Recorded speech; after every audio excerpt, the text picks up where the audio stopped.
Here, yeah, yeah. I'm right back at you like I never left, and I'm gonna go this hard to my last breath. It's Lil Kenny Russell, Kanoom, Consul Moon. You already know what you're gonna give me. Step in this room, you're now dealing with Kanoom. Yeah, yeah, I'm here. And while I'm here, I'm gonna make the information direct and clear because a lot of y'all can't hear. Yeah, yeah. Now, welcome back to Make My Ancestors Great Again. This is another episode of a glimpse into history. This is something new that I'm gonna bring to the channel. I'm gonna continue to do my thoughts and things like that. Um, a glimpse into history is just going to be a brief, quick outlook on certain things that has changed because the changer of the original thing is the person who's in elite control and 100% dominant of all things that you find in terms of Western academia, which runs the whole world. The Western thought, that Western thought provokes the minds and run the world, not the United States of America, the world. Okay. And what I mean by Western thought, that's your Plato, your Socrates, so forth and so on. Where that is now today, the leading thought for Western thought is in the United States of America. Okay. That's the largest platform for Western thought. Okay. Let's continue there. First of all, I want to do some house cleaning. I'm going to look at the ancestors, and I'll give an account of myself. I don't like holidays. I don't practice them anymore, though people around me do. I'm coming out of something in terms of religion, which is Christianity. So a lot of people around me are still in Christianity. Okay, so a lot of times I take the holidays as time to reflect, um, take an inward look at what I've done thus far, continue to study, and see if I can go a little further on me just expanding, being a better me.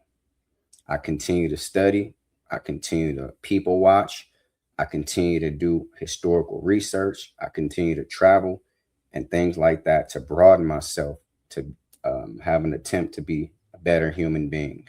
Okay, that's just for me. So that's why I was absent. And a lot of these holidays, I let that stuff go. I let everybody have it. It's no need for me coming on here during the holidays because I'm not the type of person that's going to wish you any particular holiday. But I'm not rude. So I guess if a person say it to me in return, I would say the same thing to them. So that's just an account of myself. I've been reflecting and doing things like that why these holidays take place right before our eyes. Okay. House cleaning. I've been sharing short videos in an attempt to get a larger platform or fan base. Okay. To get some more engagement and traction towards the channel. So, what I'm going to do, I'm going to continue to do all the things that I've been doing. Every video on this channel has been me. Okay. Just me reacting to other people's videos. And when I bring other people videos on there, if I know the name, image, and likeness, I'll tell you this is not me infringing on that. This is a fair use act. I'm going to give my thoughts, opinions, and scrutiny on said material. I've always done it that way. Now with the short videos, it's a little more complicated.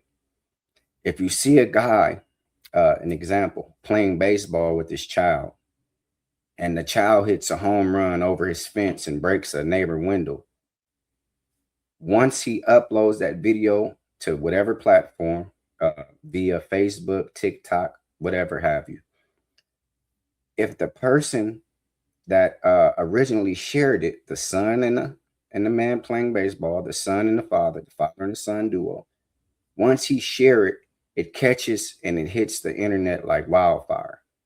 A lot of time, the original uploader, he gets lost in translation.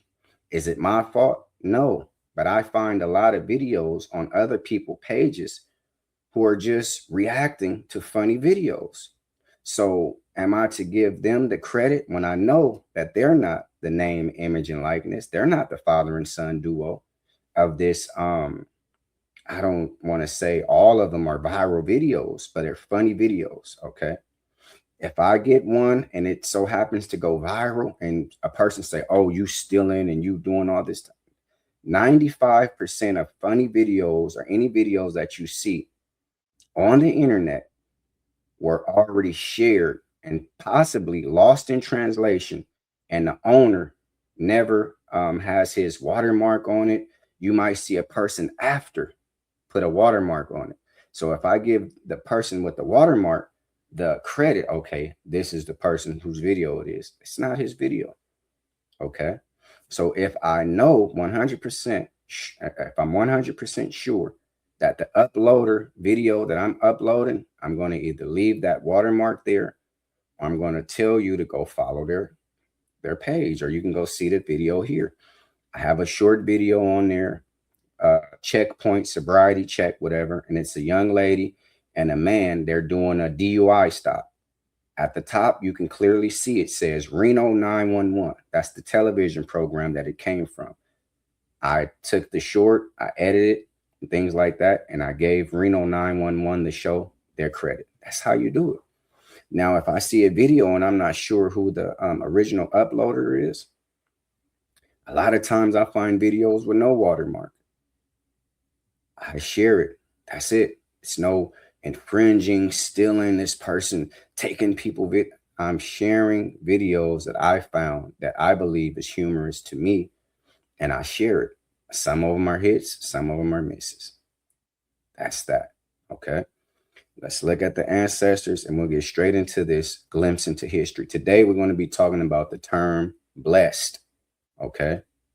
Let's listen to the ancestors. Thank you to anyone who subscribed to this channel. If you subscribe to this channel for only short videos and humor and funny things, you're going to have a rude awakening. If you go back, you'll see it's only been a couple of weeks, maybe a month of me uploading these short videos heavily. Okay.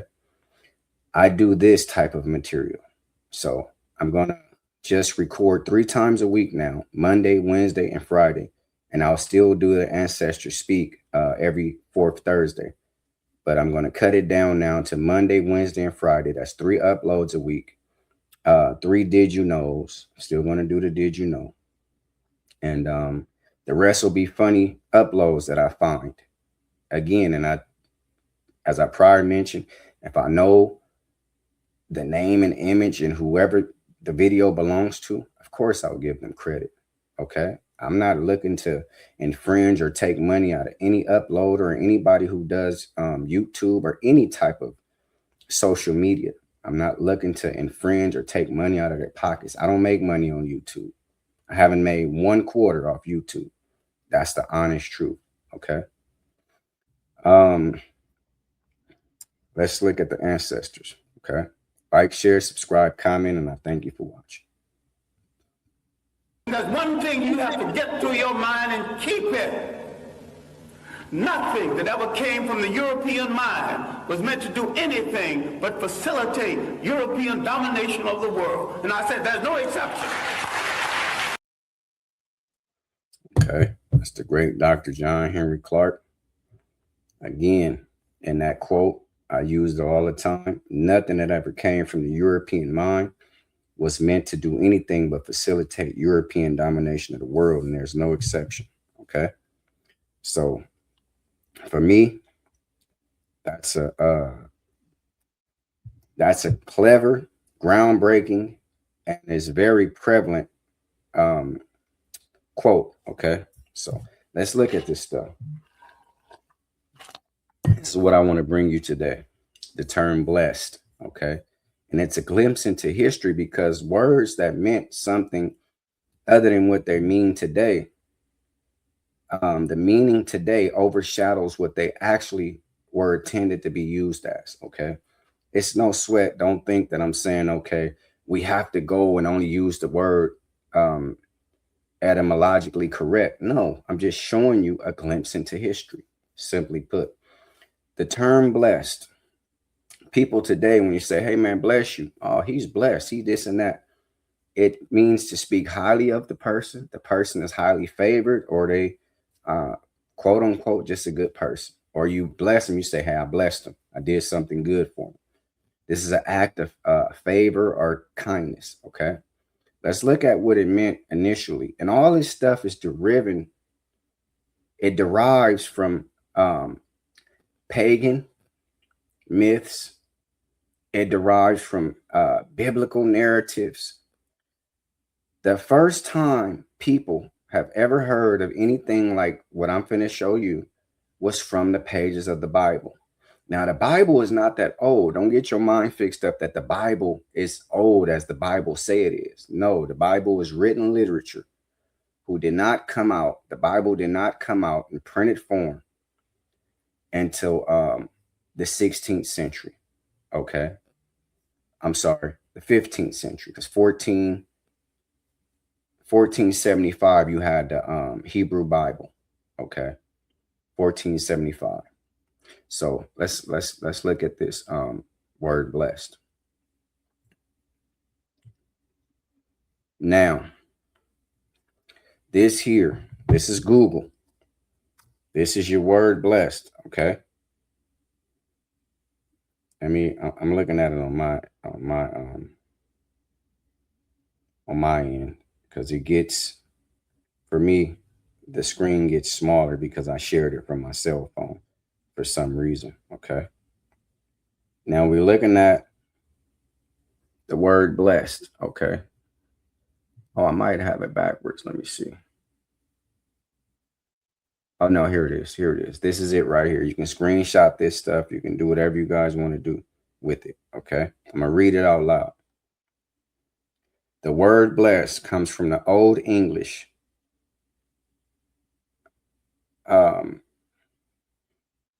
Blessing, okay, meaning to consecrate or make holy, which itself come from the Proto-Germanic. Okay, this is a German term because English is a Germanic language. Okay, the root word of blessed means blood.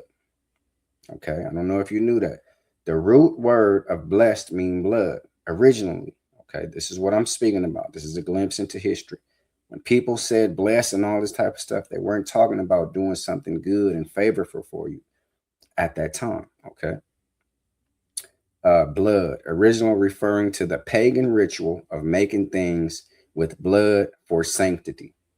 So people would make things with blood to sanctify them. Where does that term come from? That's a biblical term. Okay.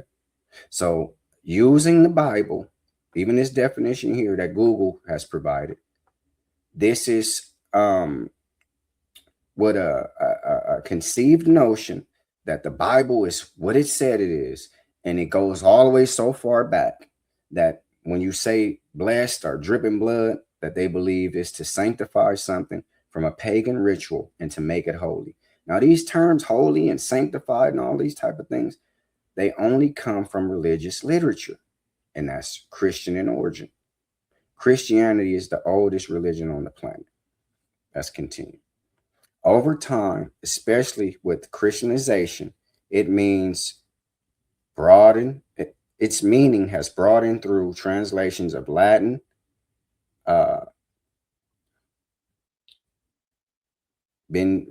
benedicere, to speak well of. Okay. It includes invoking divine favor. All right. This is all it means now. It's said over the years, it means this: invoking divine favor, wishing happiness, and bestowing prosperity, eventually leading its modern sense of being fortunate or holy. Again, these are all biblical terms. Let's go a little further. The next screenshot right there that you see, it says deep roots. Okay, blood and sacrifice, Old English.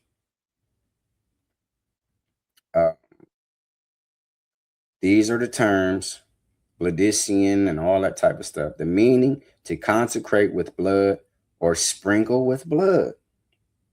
Quite interesting. Where are they getting that from? Genesis, the book of, Exodus, the 12th chapter. That's when you have this Passover. When you sprinkle something with blood, or they put blood above the doorstep or whatever the case may be, because in the 10th plague, this God came in the houses and killed all the firstborn of all the Egyptians and killed all their animals. So to be blessed, you sprinkled the blood up at the top of your threshold, because they were said to be held captive there. This is all lies, but you can find this in religious literature. There's no truth to it.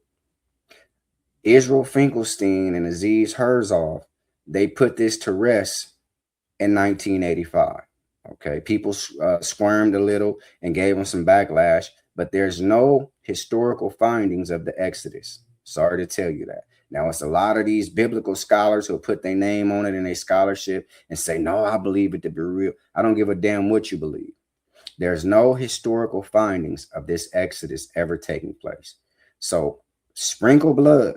Okay, so next time you say something about a person, hey man, bless you, I'm gonna bless you. Understand what this meant if you just took a glimpse into the past. Sprinkle blood on somebody. That's why I don't even use the term blessed anymore. This is all religious nonsense. Proto-Germanic, rooted in blood. Blood, blotting, sacrifice. Okay, this is a sacrifice. The earliest sense was pagan rituals. Okay, Christian influence. That's that on that. I don't have to show you that anymore. But what I was speaking about is that this came from the Bible. Okay, now let me tell you what I'm speaking about when I say that this is nothing but a blood ritual from the 12th chapter of Exodus. Okay, let me tell you something about that. The elements of the biblical Passover. The lamb had to be a year-old male, male lamb or goat without defect, no blemish, perfect, 1-year-old. Why are they doing that? Because it needs to be innocent. Okay, they symbolizes a 1-year-old or youth with innocence.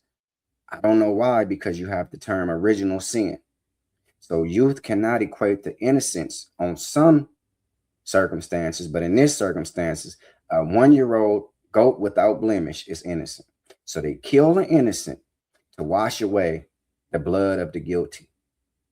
You see, a lot of things have been turned upside down. That's my point for bringing you this. The term blessed has been used now for somebody's favor. Initially, it meant the death of something, so one can be used to be holy. Now it means, okay, that's a favorable person. I did something good for him. Initially, you couldn't have no good with death. I mean, with blessed. You had to kill something first. To bless something, you must drip the blood. Where you gonna get the blood from? Okay, let's continue. Blood applied on the doorstep is a sign of protection. Okay. Oh, let me go back to that lamb. A year-old lamb without defect symbolizes innocence and sacrifice. Okay. Now, my thing is this when it comes to all this, and things have been turned right upside down right before your eyes, and you don't even understand it. The European is the controller of all these narratives and things that he has out here in the world. I told you the Western thought is the prevailing thought of the world. The Western man is the European man. He's in control of all this nonsense. Okay, he spreads the words. You have to find other words to put in this place of the nonsense that he has out in this world, because a lot of the stuff he got out is folklore, nonsensical garbage, and it's just written literature. None of it is historical. Not one bit of a lot of it is historical. Okay, he's taken things and he's flipped them upside down so that people that looks like me, people of color, African people everywhere, they prostrate now, kneel down and worship a pale, dead white man on the cross. Excuse my language, but I want to be flat out, because they don't have no type of dignity on the terms they used to use for my ancestors. And you know that term, okay? They have African people worldwide worshiping white characters, dead white men on the cross and things like that. Initially, the people or the gods were black as this shirt I have on. If you go back far as you can, you'll see the Black Madonna and Child. You can go look, you can see the Pope worshiping this. These are the oldest images of this God concept. They were black as this shirt. The God of Moon, the God Ra, all these type of people. Divinity and royalty was black as this t-shirt that I have on. I'm not making this up. I'm just giving you a glimpse into history.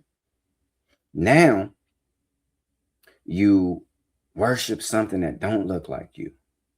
Use the term blessed for people favor, when blessed meant you had to kill something to sanctify it for your favor. Okay, you see how death was going to make something good? And this Jesus the Christ character, if you sit back and think with a thinking mind, take religion and anything else the way they explained it to you, take it to heart. A dead white man on the cross, again, excuse my language, I don't want to offend anybody. This is just what I'm saying. This is the way they're projected to the world. Go look at any movie or depiction you can find. He's a dead white man on the cross. He came to the world, an innocent man, never committed any sins. This was the Son of God, and it was God and all embodied in one. It was the Son, the God, the Holy Spirit, all in one. He was innocent of any sin. They used his innocent blood instead of the 1-year-old lamb that I aforementioned in the Exodus. This grown man, 30-something years of age, died a brutal death to use his innocent blood for favor of all the guilty in the world. So the European has not only flipped the whole world upside down, he's taken your thought of God, this dead white man on the cross that you call Jesus the Christ, and he told you that that was right, to put an innocent man to death for the sins of all these guilty, silly ass bastards who were so-called roaming the planet at that time and even up into today's time. It makes no sense.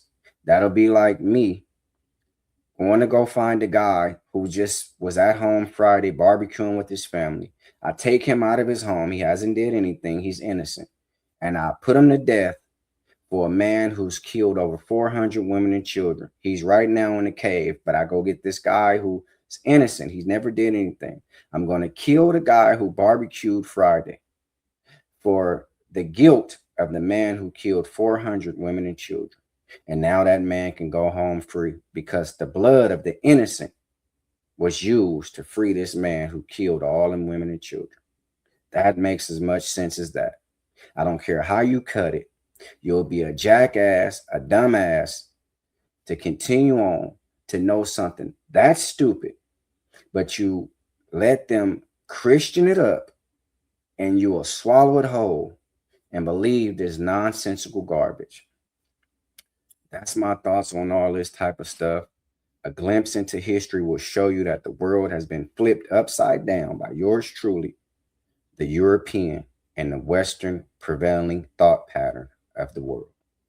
Thank you for watching. It's Lil Kenny Russell, Kanoum Consort Moon. You already know what you're going to get when you step in this room and now dealing with Kanoum. This is what I do, and I love to do it. And before I take back what I said, I add some more to it. Like, share, subscribe, comment, and I thank you for watching. If you feel like you want to do something for me, like and subscribe because it won't cost you a fee. Education and preparation is the first step to retaliation. Before you pick up a weapon or a silly religion, such as what I was just discussing, the oldest religion in the world is Christianity. Don't ever believe that it was some people around here named Hebrew, because that comes from this person named Moses. Moses wrote the Bible. Okay, you do not have a Hebrew people without the author named Moses, because who would tell you the story?